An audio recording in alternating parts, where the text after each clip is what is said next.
আল কুরআনুল কারীম এমন একটি গ্রন্থ, পৃথিবীর মধ্যে সবথেকে দামি গ্রন্থ, পৃথিবীর মধ্যে সবথেকে মর্যাদাপূর্ণ গ্রন্থ, সবথেকে দামি গ্রন্থ আল্লাহ পাক রব্বুল আলামিন আল কুরআনুল কারীম আমাদেরকে হেদায়েতের জন্য পাঠিয়েছেন। আমার প্রিয় ভাইয়েরা, আল কুরআনুল কারীম কেমন একটা গ্রন্থ, কেমন মর্যাদা সম্পন্ন কিতাব, কেমন বৈশিষ্ট্য সম্পন্ন কিতাব। আমার প্রিয় ভাইয়েরা, কোন লেখক যখন কোন একটা কিতাব লেখেন, তিনি তার কিতাবের একেবারে প্রথম পেজে অথবা দ্বিতীয় পৃষ্ঠায় একটা বাক্য অবশ্যই লিখে দেন, আমার কিতাব লেখার মধ্যে যদি কোনো রকমের ভুল ত্রুটি হয়ে যায়, যদি কোনো রকমের ভুল ত্রুটি হয়ে যায়, যদি কোনো রকমের ভুল হয়ে যায়, দয়া করে আমাকে মোবাইল নাম্বারে জানিয়ে দেবেন। আগামী সংস্করণে আমি আমার ভুলটা সংশোধন করে নেব, আমি আমার ভুলটাকে সঠিক করে নেব, যাচাই করে নেব। আমার প্রিয় ভাইরা, কিন্তু কুরআনুল কারীম এমন একটি গ্রন্থ, আল্লাহ পাক রব্বুল আলামিন এই কুরআনুল কারীম সম্পর্কে ঘোষণা করেছেন, আলিফ লাম মিম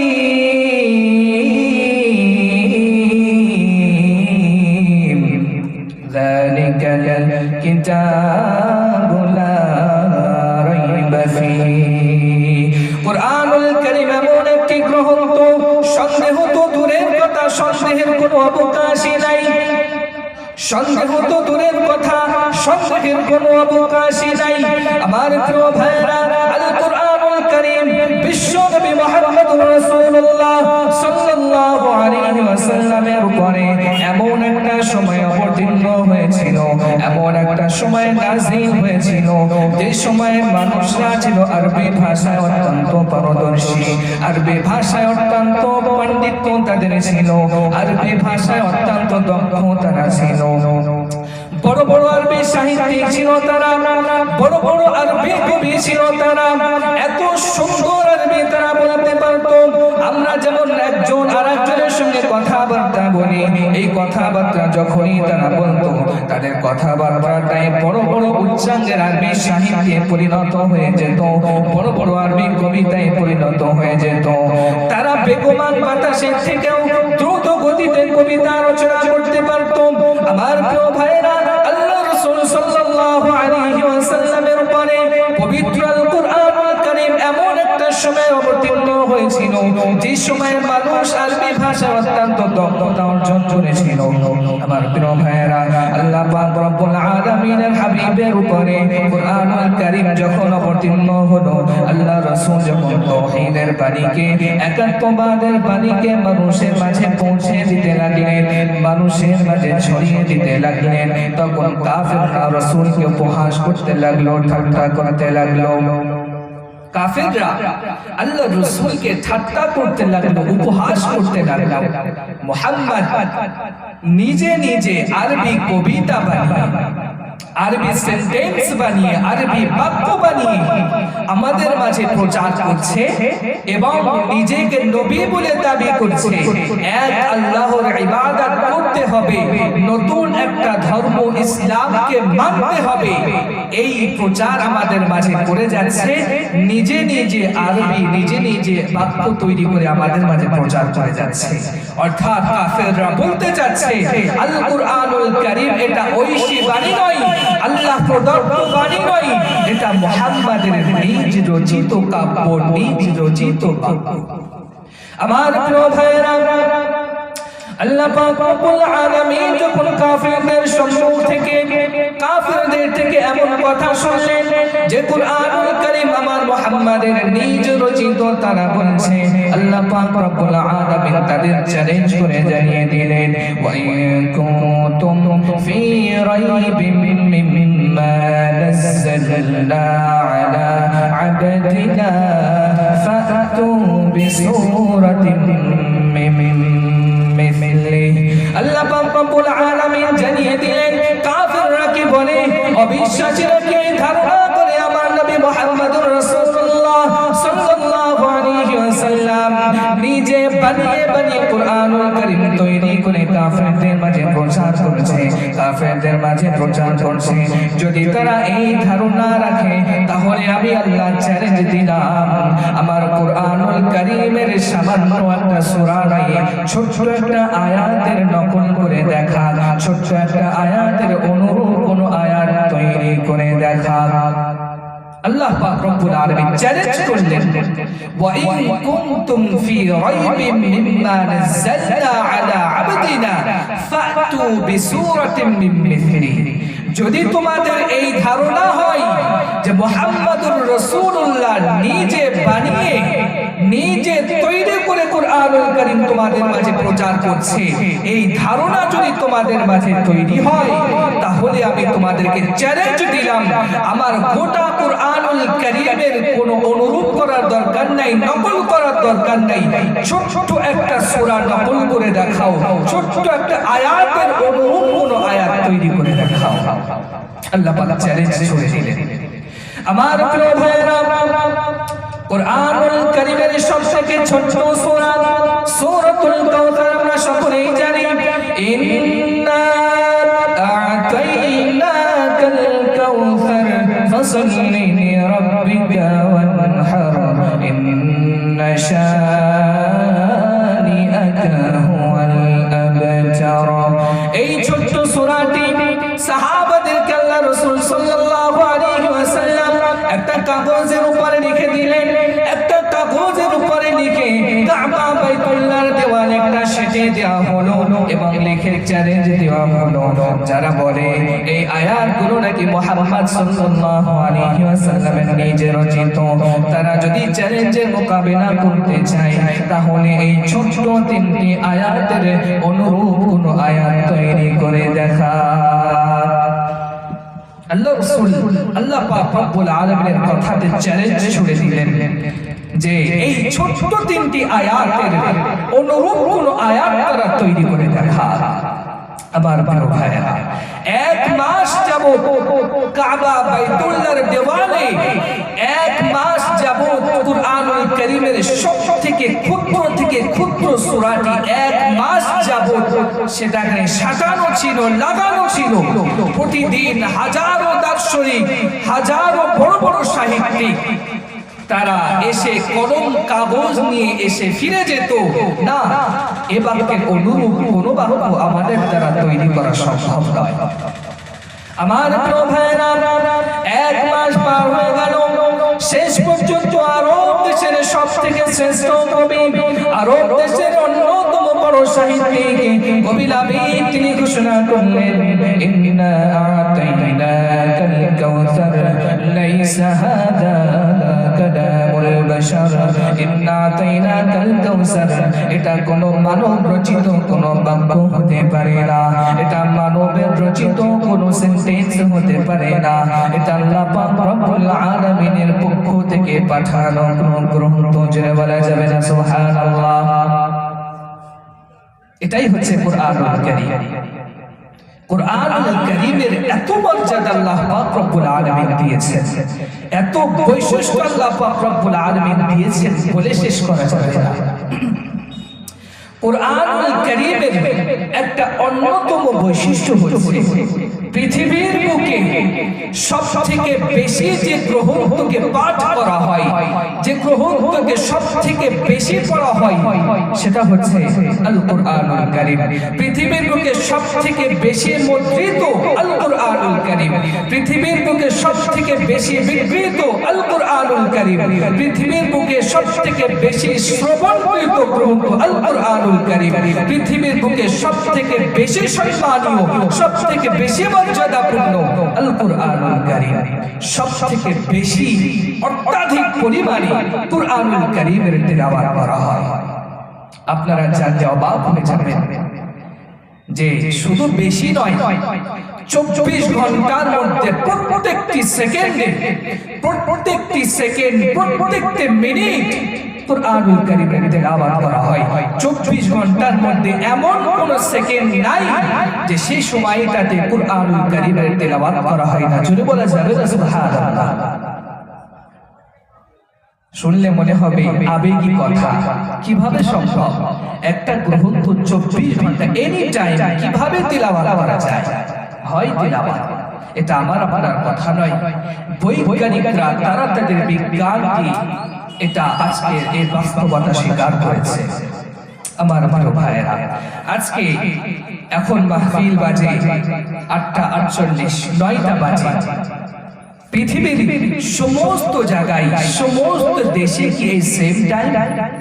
সমস্ত দেশে কি 9টা বাজে? না, সমস্ত দেশে 9টা বাজে না। আমরা এখানে বাজে 9টা, সৌদি আরবে হয়তো এখন সন্ধ্যা 5টা কিংবা 5:30। ইউনাইটেড স্টেট অফ আমেরিকায় এখন হয়তো দুপুর 1টা, ব্রিটেনে এক টাইম, অস্ট্রেলিয়াতে এক টাইম, তুরস্কে এক টাইম, সৌদি আরবে এক টাইম, কানাডাতে এক টাইম। পৃথিবীর বিভিন্ন জায়গায় সময়ের পার্থক্য আছে, সময়ের তারতম্য আছে। পৃথিবীর ঘূর্ণায়মান পদ্ধতির ফলে সময় কোথাও কিন্তু এক নয়। সময়ের পার্থক্য আছে, সময়ের তারতম্য আছে, সময়ের ভিন্নতা আছে। আমরা একটু আগেই ইশার সালাত আদায় করেছি। পৃথিবীর সমস্ত জায়গায় কিন্তু ইশার সালাত এনি টাইম এই সময়টাতে আদায় হয়েছে, এমনটা কোনো বিষয় নয়। সৌদি আরবে হয়তো 5:30 কিংবা 6টার দিকে মাগরিবের আযান হয়েছে, সেখানে মাগরিবের সালাত আদায় হয়েছে। মার্কিন যুক্তরাষ্ট্র আমেরিকায় সেখানে হয়তো যোহরের নামাজ আদায় হয়েছে, কোথাও আসরের নামাজ আদায় হয়েছে, কোথাও মাগরিবের নামাজ আদায় হয়েছে, তো কোথাও গিয়ে দেখেন ফজরের জন্য মুয়াজ্জিন মসজিদের মাইকে আল্লাহু আকবার বলে মানুষদেরকে মসজিদে দিকে আহ্বান করছেন। অর্থাৎ পৃথিবীর বৈজ্ঞানিকরা তারা তাদের বিজ্ঞান দিয়ে, তারা তাদের আধুনিকতা দিয়ে এটা স্বীকার করেছে, এর বাস্তবতা স্বীকার করেছে যে পৃথিবীর বুকে এনি টাইম সর্বসময় আযানের আওয়াজ হয়, আযান হতেই থাকে সময়ের তারতম্যের কারণে।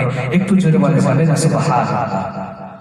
আমার প্রিয় ভাইরা, যখনই কোনো মসজিদে আযান দেওয়া হয়, যখনই কোনো মসজিদে মুয়াজ্জিন আল্লাহু আকবার বলে আযান দেন, মুমিন মুসলমান আযান দেওয়ার সাথে সাথে একটা কাজ করে, তারা উত্তম রূপে ওযু করে, উত্তম রূপে পাক পবিত্র হয়ে মসজিদে ঢুকে যান।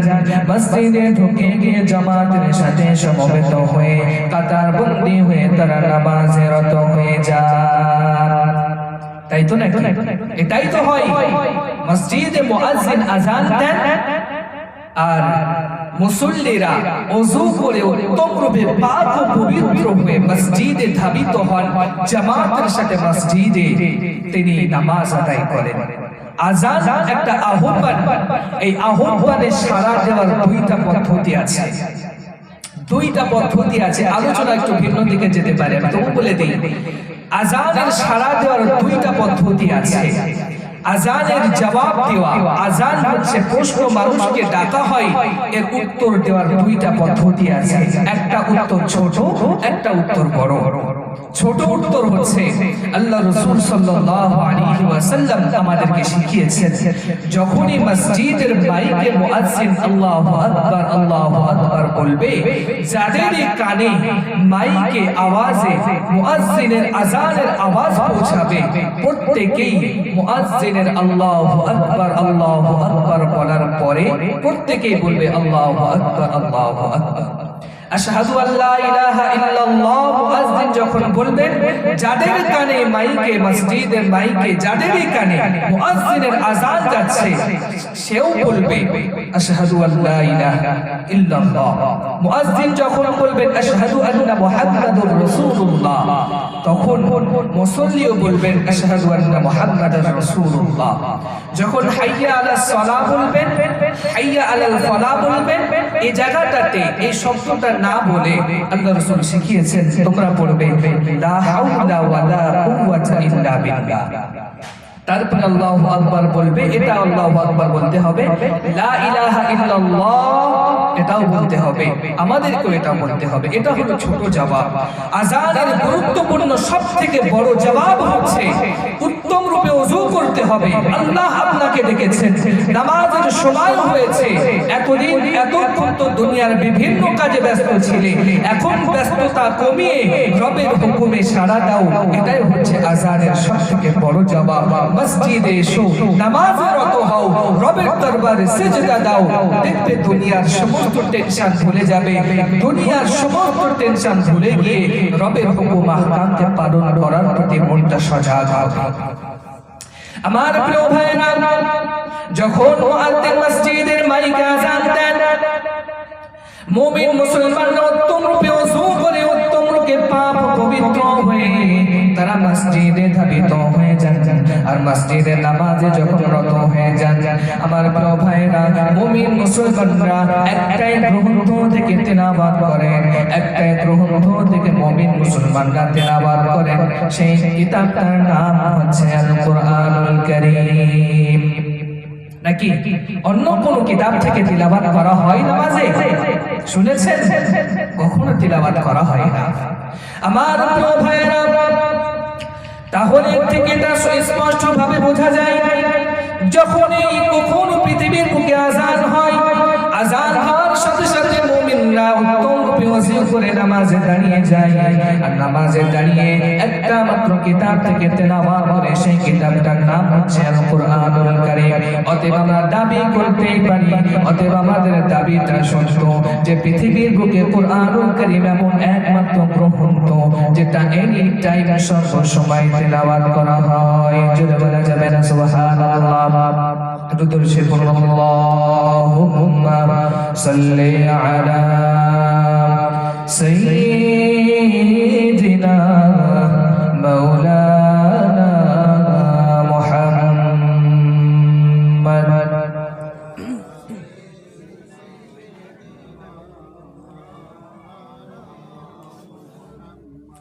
হাজারো ব্যথা বেদনার পরে ফিরে আসোনি তুমি আপন ঘরে, দিনের আলো ছড়িয়ে দিতে চলে গেলে মদিনায় মক্কা ছেড়ে। হে রাসূল, তোমাকে ভুলি আমি কেমন করে? হে রাসূল, তোমাকে ভুলি আমি কেমন করে? হেরা গুহায় তোমারই ধ্যান, আসমান থেকে নামে আল কুরআন, ভাঙলো সবার ভুল তোমারই পরে, আসলো কোরআনের ছায়া তলে। খালিদ মোর আলী আবু বকর, ইসলামী ঝান্ডা নিল যে তুলে। আল আমিন তুমি ছিলে যে সদা, সকল মানুষের তরে। হে রাসূল, তোমাকে ভুলি আমি কেমন করে? আল্লাহুম্মা সাল্লি আলা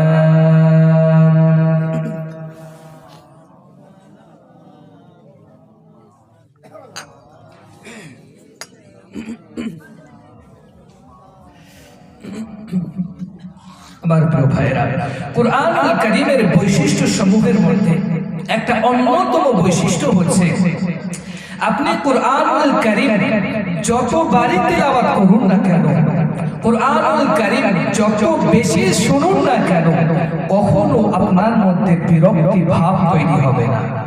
কখনো আপনার মধ্যে কখনো আপনি বিরক্ত হবেন না, আপনার বোধ ফিল হবে না, কখনো হবে না।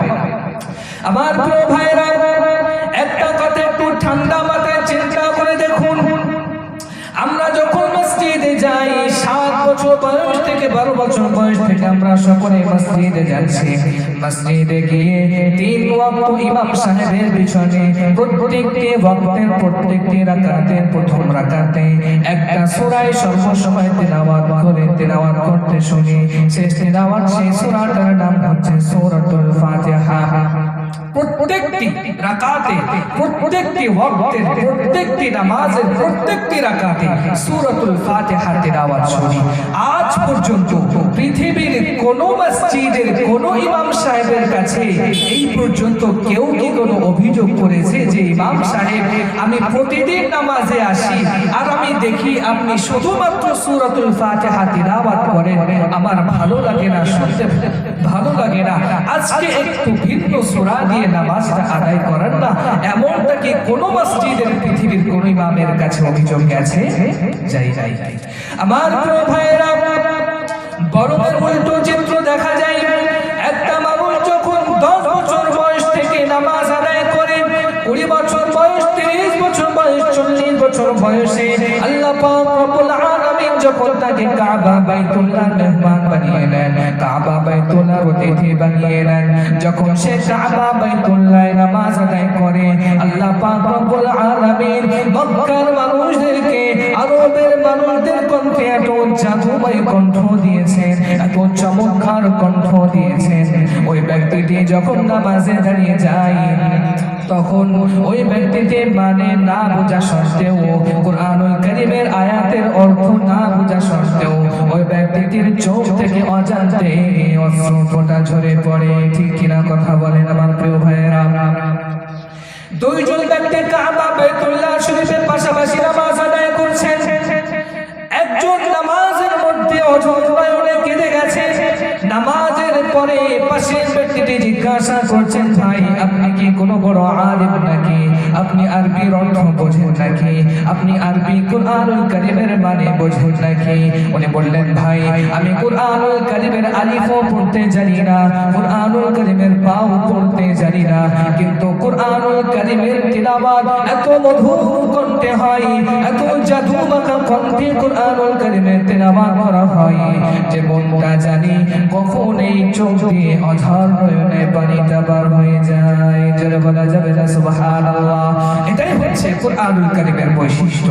কখনো বিরক্ত হবেন না আপনি, কখনো আপনার মধ্যে এরকম মনোভাব তৈরি হবে না যে একই জিনিস বারবার শুনছি, কেমন একটা বোধ ফিল হচ্ছে, এমনটা মনে হবে না কখনো। একটা গান, একটা গজল, একটা ছোট্ট কোনো আবৃত্তি একবার শুনবেন, 2 বার শুনবেন, 3 বার শুনবেন, খুব ভালো লাগলে 30 বার 40 বার, তারপরে আর শুনতে ইচ্ছা হবে না। কিন্তু আমার প্রিয় ভাইয়েরা, যতই আপনি কুরআনুল কারীম শুনবেন, কুরআনুল কারীম আপনার দিলকে আকর্ষণ করবে, অ্যাট্রাকশন করবে। কুরআনুল কারীমের একটা বৈশিষ্ট্য হচ্ছে, আপনি যত বেশি কুরআনুল কারীমের তিলাওয়াত শুনবেন, তিলাওয়াত করবেন, আপনার হৃদয়কে তার দিকে আকর্ষণ করবে। আমার প্রিয় ভাইরা, জনাবে মুহাম্মদুর রাসূলুল্লাহ সাল্লাল্লাহু আলাইহি ওয়াসাল্লাম এত মধুর কণ্ঠে কুরআনুল কারীমের তিলাওয়াত করতেন। আল্লাহ রাসূলের জানি দুশমন যারা ছিল, আল্লাহ রাসূলের জীবনের দুশমন যারা ছিল, আবু লাহাব, উতবা, শাইবা, আবু লাহাব, এরা সকলে রাসূলের জীবনটাকে কেড়ে নেওয়ার জন্য, রাসূলকে কষ্ট দেওয়ার জন্য সার্বিকভাবে প্রচেষ্টা চালাতো। কিন্তু রাসূল যখন তাহাজ্জুদের নামাজে ঘরের মধ্যে কুরআনুল কারীমের তেলাওয়াত করতেন, এই আবু লাহাব, উতবা, শাইবা, আবু জেহেল এরা সকলে লুকিয়ে লুকিয়ে রাসূলের ঘরের দেওয়ালে কান লাগিয়ে রাসূলের সুমধুর কণ্ঠে তেলাওয়াত শুনতেন। যারা বলা যাবে না সুবহানাল্লাহ। একদিন আবু জেহেল উতবা, সাইবা, আবু লাহাব, আবু সুফিয়ানকে ডেকে বলছে, শোনো, আমরা তো মক্কার নেতৃস্থানীয় মানুষ, আমরা তো মক্কার নেতা মানুষ, আমরা বলি মুহাম্মদকে হত্যা করতে, আমরা বলি মুহাম্মদকে কষ্ট দিতে, কিন্তু আমরাই যদি আবার লুকিয়ে লুকিয়ে মুহাম্মদের তেলাওয়াত শুনতে আসি, সাধারণ মানুষ যদি জানতে পারে, তাহলে তো তারা আমাদের হুকুমকে অমান্য করবে, মানবে না। তাহলে কি করা যায়? আবু জেহেল বলছে, আগামী কাল থেকে আমার হাতে হাত দিয়ে অঙ্গীকার করো, আগামী কাল থেকে আমাদের মধ্যে কেউ আর মুহাম্মাদের তেলাওয়াত শুনতে আসবে না। আমার প্রিয় ভাইরা, সকলেই আবু জেহেলের হাতে হাত রেখে অঙ্গীকার করলো, আগামী কাল থেকে মুহাম্মাদের তেলাওয়াত কেউ শুনতে আসবে না। ও আমার প্রিয় ভাইরা, আগামী কালের রাত যখন হয়ে গেল, রাত যত গভীর হতে লাগলো, আবু জেহেলের মনটা ছটফট করে, হায় রে, আজ মুহাম্মাদের তেলাওয়াত না শুনে শুয়ে পড়বো, মনটা যেন কেমন হাহাকার করে। ওদিকে আবু সুফিয়ান ভাবে, আব্বার হাতে তো হাত দিয়ে অঙ্গীকার করলাম মুহাম্মাদের তেলাওয়াত শুনতে যাব না, কিন্তু মনটা ভালো লাগে না, মুহাম্মাদের তেলাওয়াতটা না শুনে মনটা যেন শান্তি হয় না। আব্বার হাতে হাত দিয়ে যখন অঙ্গীকার করেছি, নিশ্চয় আব্বা মুহাম্মাদের তেলাওয়াতটা শুনতে যাবে না, কেউই মুহাম্মাদের তেলাওয়াতটা শুনতে যাবে না, আমি একা একা লুকিয়ে লুকিয়ে মুহাম্মাদের তেলাওয়াতটা শুনে আসি। এদিকে আবু জেহেল ভাবে, আমার হাতে হাত দিয়ে তারা যখন অঙ্গীকার করেছে, তখন কেউই মুহাম্মাদের তেলাওয়াত শুনতে যাবে না, আমি একটু লুকিয়ে লুকিয়ে মুহাম্মাদের তেলাওয়াতটা শুনে আসি। ওইদিকে উতবা ভাবে একই কথা, উতবা ভাবে একই কথা, আবু লাহাব ভাবে একই কথা, সকলে ভাবে, সবাই যখন অঙ্গীকার করেছে কেউ মুহাম্মাদের তেলাওয়াত শুনতে যাবে না, আমি আজকে লুকিয়ে লুকিয়ে মুহাম্মাদের তেলাওয়াতটা শুনে আসি। আমার প্রিয় ভাইরা, আল্লাহ রাসূল নামাজের মধ্যে, তাহাজ্জুদের মধ্যে কুরআনুল কারীমের তেলাওয়াত, সুমধুর কণ্ঠে কুরআনুল কারীমের তেলাওয়াত করেছেন। আবু লাহাব এক দেওয়ালে কান দিয়ে শোনে, আবু সুফিয়ান অন্য দেওয়ালে কান দিয়ে শোনে, উতবা এক দেওয়ালে কান দিয়ে শোনে, আবু সাইবা এক দেওয়ালে কান লাগিয়ে শোনে। কেউ জানে না যে আমার পাশে আরেকজন তেলাওয়াত শুনছে, আবু লাহাব জানে না আমার ছেলে আবু সুফিয়ান তেলাওয়াত শুনছে। আমার প্রিয় ভাইরা, এত সুমধুর কণ্ঠে রাসূল কুরআনুল কারীমের তেলাওয়াত করছেন, কখন যে পূর্বাকাশে সূর্য উঁকি মেরেছে, আবু লাহাব, উতবা, সাইবা তারা নিজেরাই টের পায় নাই। আবু লাহাব ভাবে, সর্বনাশ, সকাল যখন হয়ে গেছে, এখনই বাড়ি যেতে হবে, নইলে দেখে ফেলবে। আমার প্রিয় ভাইরা, আবু জেহেল চলে যেতে গেল, আবু জেহেল সুফিয়ানকে ঠুল মারে, আবু সুফিয়ান আবু জেহেলকে ঠুল মারে, উতবা আবু লাহাবকে ঠুল মারে, সাইবা উতবাকে ঠুল মারে। সবাই অবাক হয়ে যায়, ভাই, কালকে তো আমরা সকলে অঙ্গীকার করেছিলাম মুহাম্মাদের তেলাওয়াত কেউ শুনতে আসবো না, কিন্তু আমরা তো সকলেই এসে গেছি। আমার প্রিয় ভাইরা, এটাই হচ্ছে কুরআনুল কারীমের অ্যাট্রাকশন।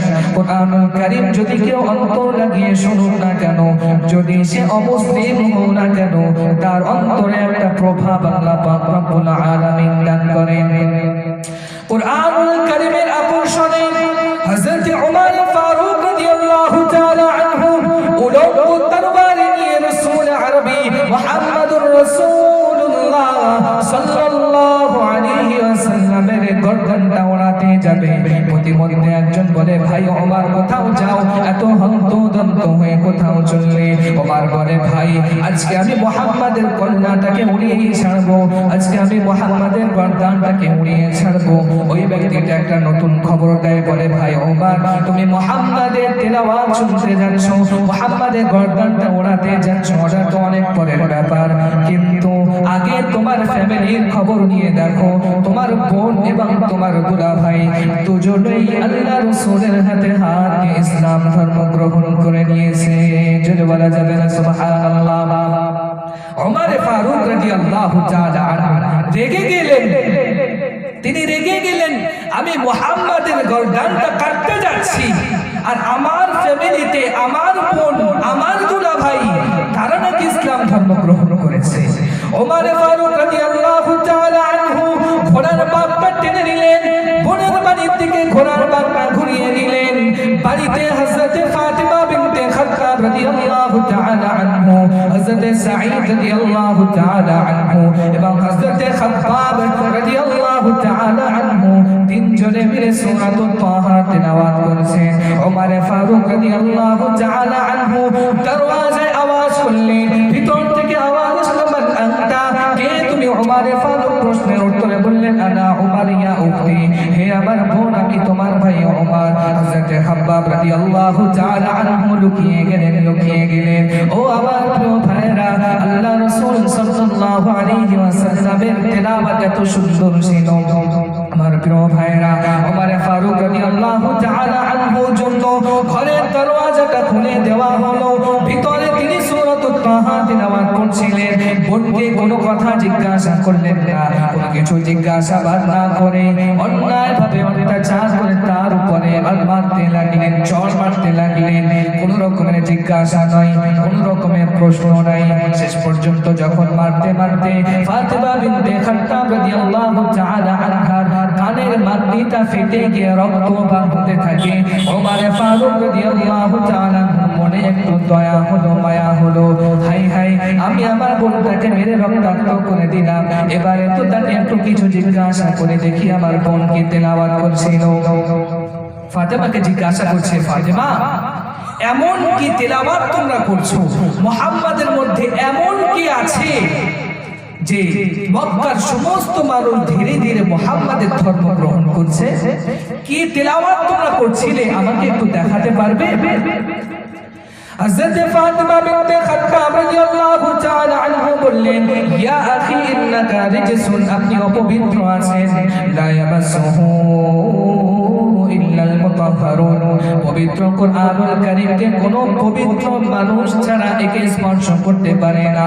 আওয়ালান তাগসিলু, আপনি সর্বপ্রথম গোসল করে আসেন, সুম্মা তারাশে, তারপরে দেখবেন আমি কি তেলাওয়াত করছিলাম। আমার প্রিয় ভাইরা, ওমর ফারুক রাদিয়াল্লাহু তাআলা আনহু জলদি গোসল করে এসে জিজ্ঞাসা করলেন, ফাতেমা দেখাও আমাকে কি তেলাওয়াত করছিলে, দেখাও। হযরত ফাতেমা বিনতে খাত্তাব রাদিয়াল্লাহু তাআলা আনহু, খাব্বাব রাদিয়াল্লাহু তাআলা আনহুর হাত থেকে চামড়ার উপরে লেখা সূরাতুত তাহার লিপিটা ওমর ফারুক রাদিয়াল্লাহু তাআলা আনহুর হাতে তুলে দিলেন। ওমর ফারুক রাদিয়াল্লাহু তাআলা আনহু অত্যন্ত সুন্দর আরবি ভাষা বলতে পারতেন, অত্যন্ত মাধুর্যভাবে আরবিতে কথা বলতে পারতেন। হযরত ওমর ফারুক রাদিয়াল্লাহু তাআলা আনহু আরবি ভাষা অত্যন্ত পাণ্ডিত্য অর্জন করেছিলেন। যখনই তিনি কুরআনুল কারীমের একটা সূরা সূরাতুত তাহা হাতে নিলেন, হাতে দেওয়ার সঙ্গে সঙ্গে তার চোখ দিয়ে পানি গড়িয়ে গেল। যদি বলা যাবে না সুবহানাল্লাহ। ওমর ফারুক রাদিয়াল্লাহু তাআলা আনহু কুরআনুল কারীমের ওই সূরা লিপিটি হাতে নিয়ে তেলাওয়াত করেছেন, বিসমিল্লাহির রহমানির রহিম, তাহা মা আনজালনা আলাইকাল কুরআনা লিতাশকা ইল্লা তাযকিরাতান লিমান ইয়াখশা তানজিলান মিম্মান খালাকাল আরদা ওয়াস সামাওয়াতিল উলা। কুরআনুল কারীম আল্লাহ পাক রব্বুল আলামিনের পক্ষ থেকে পাঠানো একটা গ্রন্থ, যার স্বয়ং রচয়িতা হচ্ছেন যিনি গোটা আসমান জমিনের সৃষ্টিকর্তা। কুরআনুল কারীমের যখন এই সূরা তাহা তেলাওয়াত শুনলেন, ওমর ফারুক রাদিয়াল্লাহু তাআলা অন্তরটা বিগলিত হয়ে গেল। ফাতেমাকে জিজ্ঞাসা করলেন, আইনা মুহাম্মাদুর রাসূলুল্লাহ ইয়া উখতি, ও আমার বোন মুহাম্মাদুর রাসূলুল্লাহ কোথায় আছে, আমাকে একটু বলো। খাব্বাব রাদিয়াল্লাহু তাআলা আনহু বারবার বললেন, ও ওমর, সাফা মারওয়ার পাদদেশে দাউল আরকামের নিচে আল্লাহ রাসূল সাল্লাল্লাহু আলাইহি ওয়াসাল্লাম দ্বীনের দাওয়াত দিচ্ছেন। হযরত ওমর ফারুক রাদিয়াল্লাহু তাআলা আনহু উলুল তরবারিটা নিয়ে ঘোড়ার উপরে সওয়ার হয়ে আল্লাহ রাসূলের বাড়ির দিকে রওনা দিলেন। আল্লাহ রাসূলের ঘরে পাহারা দিচ্ছেন আল্লাহ রাসূলের চাচা হযরত হামজা রাদিয়াল্লাহু তাআলা আনহু। যখন ওমরকে আসতে দেখলেন উলুল তরবারি নিয়ে, আল্লাহ রাসূলকে বললেন, ইয়া রাসূলুল্লাহ, ইয়া হাবিবাল্লাহ, এক্ষুনি আপনাকে এখান থেকে চলে যেতে হবে। ওই যে ওমর আসছে আপনাকে কতল করতে, হত্যা করতে, এক্ষুনি আপনাকে চলে যেতে হবে। আল্লাহ রাসূল বললেন, চাচা যান, ওমরকে আসতে দেন, তার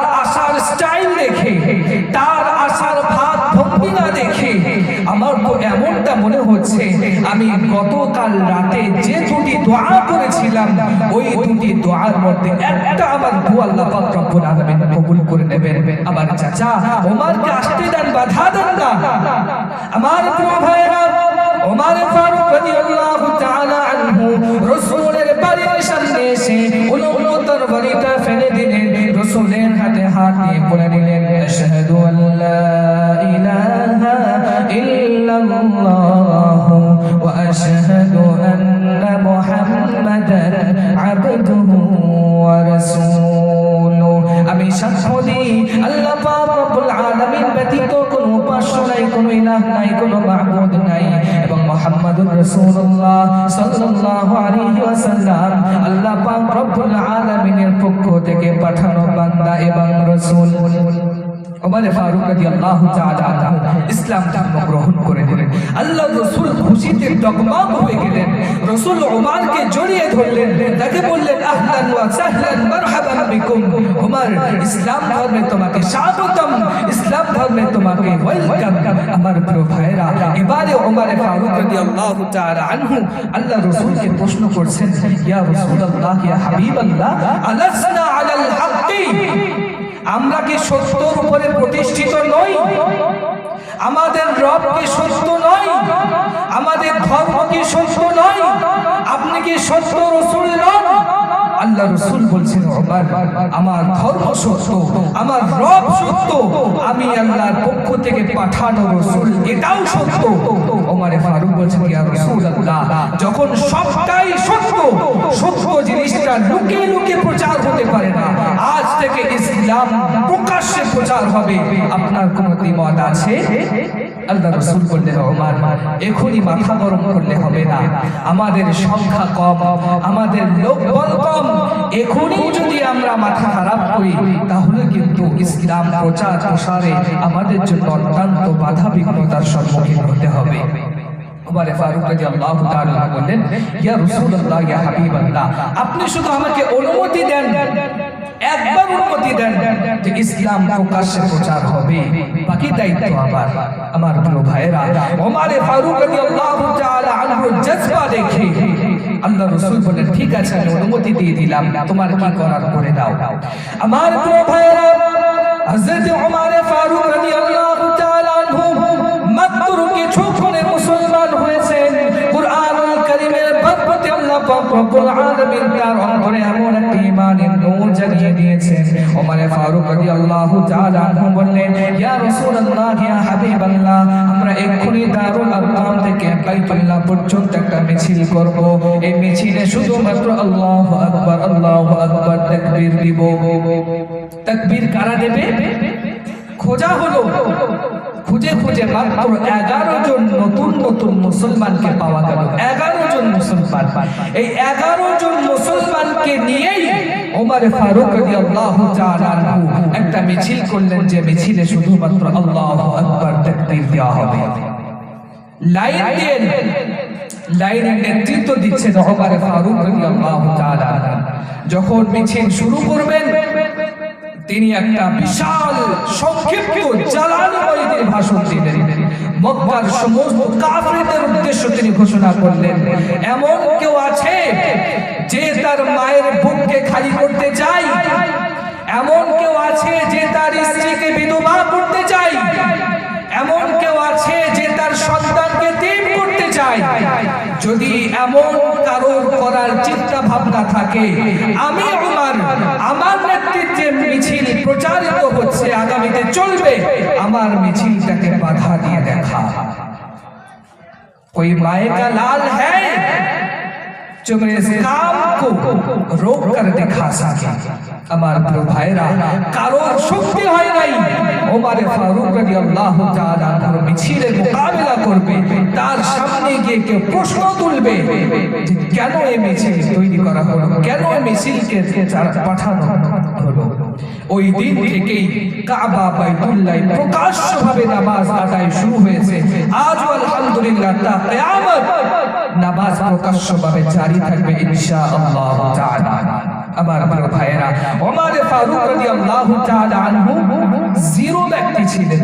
কুরআনুল কারীম এমন একটি গ্রন্থ যদি কোনো জিরো ব্যক্তি, তার কাছে কিছু নেই, একেবারে মূর্খ, অজ্ঞ, তার কাছে কিছু নেই, কিছু বোঝে না, সে যদি কুরআনুল কারীমকে স্টাডি করে, কুরআনুল কারীমকে সে যদি পড়ে, অনুধাবন করে, বোঝে এবং তার সম্মান করে, জিরো থেকে কুরআনুল কারীম থেকে হিরো বানিয়ে দেয়।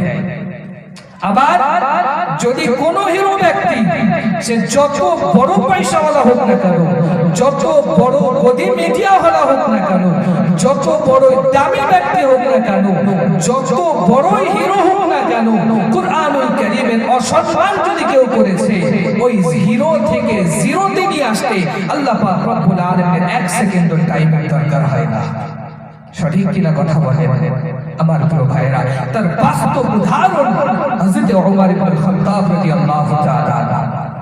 আল্লাহ রাসূল বলেছেন, আনা খাতামুন নবিয়্যিন লা নবিয়্যা বা'দি, আমি হলাম সর্বশেষ নবী, আমার দ্বারা আল্লাহ পাক রব্বুল আলামিন নবীদের দরওয়াজাকে বন্ধ করে দিয়েছেন। কিন্তু আল্লাহ পাক রব্বুল আলামিন যদি আমার পরে কোন নবী পাঠাতেন, লাউ কানা নবিয়্যান বা'দি লাকানা উমর, আল্লাহ পাক রব্বুল আলামিন যদি আমার পরে কাউকে নবী করে পাঠাতেন, তো ওমরকে নবী করে পাঠাতেন। জোরে বলা যাবে না সুবহানাল্লাহ? জিরো থেকে কিভাবে আল্লাহ পাক রব্বুল আলামিন হিরো বানিয়ে দিলেন? কিসের বরকতে?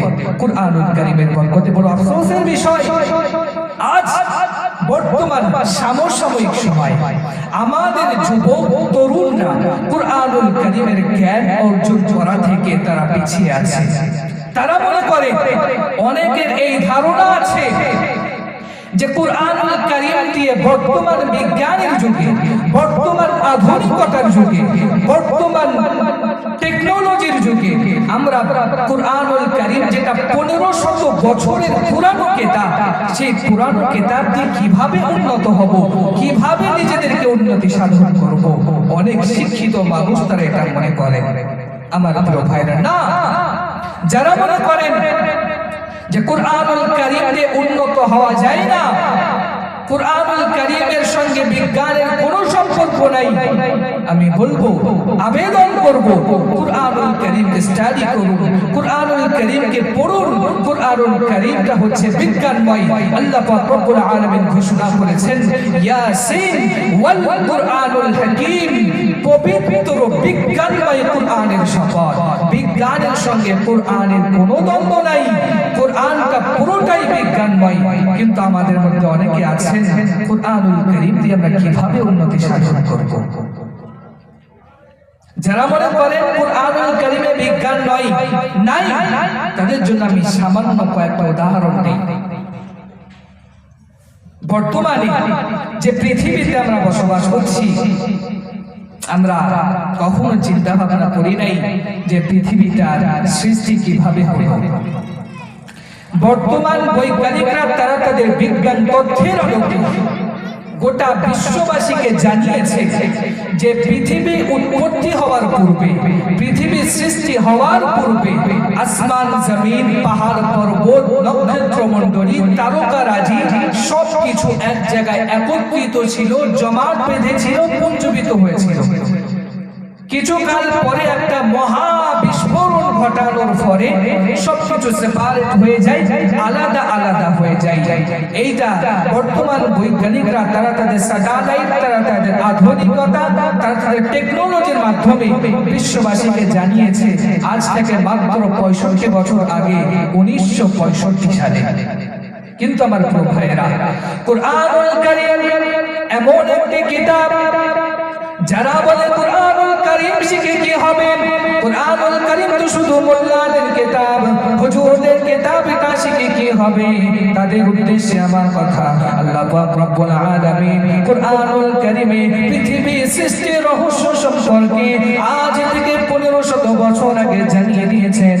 আওয়ালাম ইয়ারাল্লাযীনা কাফারু আন্নাস সামাওয়াতি ওয়াল আরদা কানাতা রাতকা ফাফাতাকনাহুমা।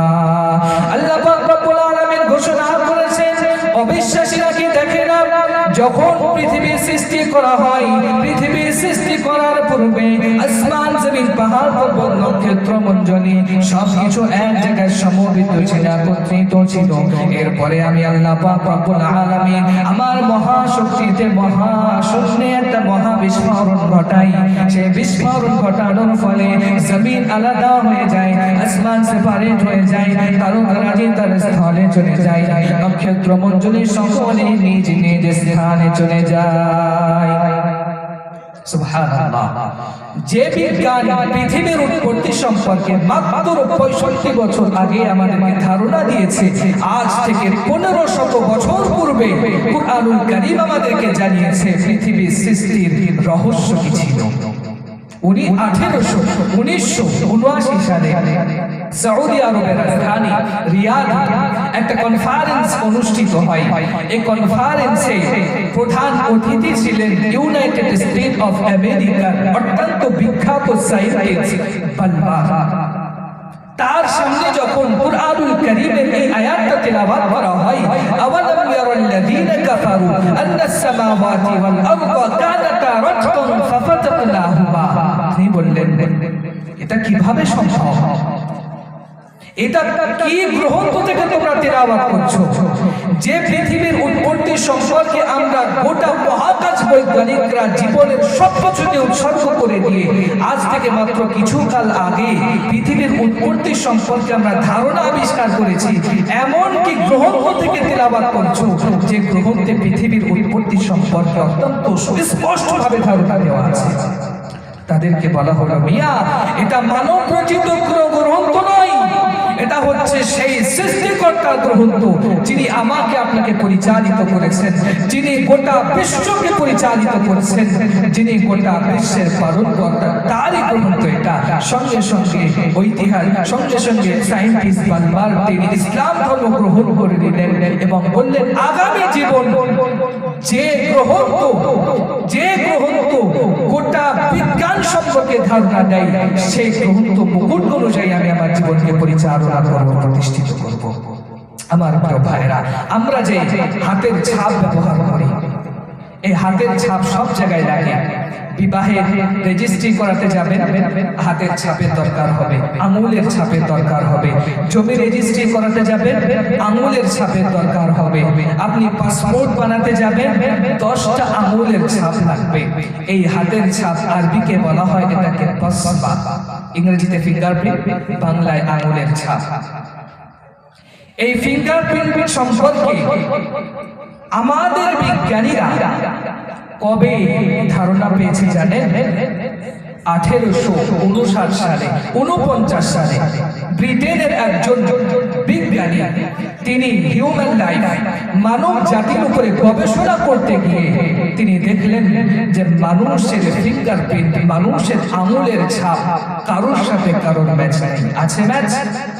আপনার আঙুলের সঙ্গে আমার আঙুলের ছাপের ম্যাচ আছে? ম্যাচ নাই। কবে আবিষ্কার হয়েছে? আজ থেকে মাত্র 150 বা 180 বছর আগে। কিন্তু এই ফিঙ্গারপ্রিন্ট সম্পর্কে আল্লাহ পাক রব্বুল আলামিন আজ থেকে 150 বছর আগে পৃথিবীবাসীকে ধারণা দিয়েছে। কিন্তু আমাদের বিবেক ছিল না, বুদ্ধি ছিল না, আমাদের বিবেক কাজ করেনি রবের হুকুম আহকামগুলোকে উদ্ধার করা। আল্লাহ পাক রব্বুল আলামিন ঘোষণা করেছেন, আয়াহসাবুল ইনসানু আল্লান নাজমা'a 'ইযামা বালা কাদিরিনা আলা আন নুসাউইয়া বানানা। আল্লাহ পাক রব্বুল আলামিন বলেন, কাফেররা কি এই ধারণা করে মানুষ যখন মারা যাবে, তাহলে মারা যাওয়ার পরে তারা আর দ্বিতীয়বার জীবিত হবে না? যারা এমন ধারণা করে তাদেরকে বলে দেওয়া হোক, তাদেরকে বলে দাও আমি তাদেরকে জীবিত করে ক্ষান্ত হব না, বরং দ্বিতীয়বার তাদের আঙুলের প্রত্যেকের ছাপটাও আবার দ্বিতীয়বার তৈরি করে দেব। যেটা বলা যাবে না সুবহানাল্লাহ। আজ থেকে 1500 বছর পূর্বে আল্লাহ পাক রব্বুল আলামিন আঙুলের ছাপ সম্পর্কে মানুষকে ধারণা দিয়েছে। এটাই হচ্ছে কুরআনুল কারীম।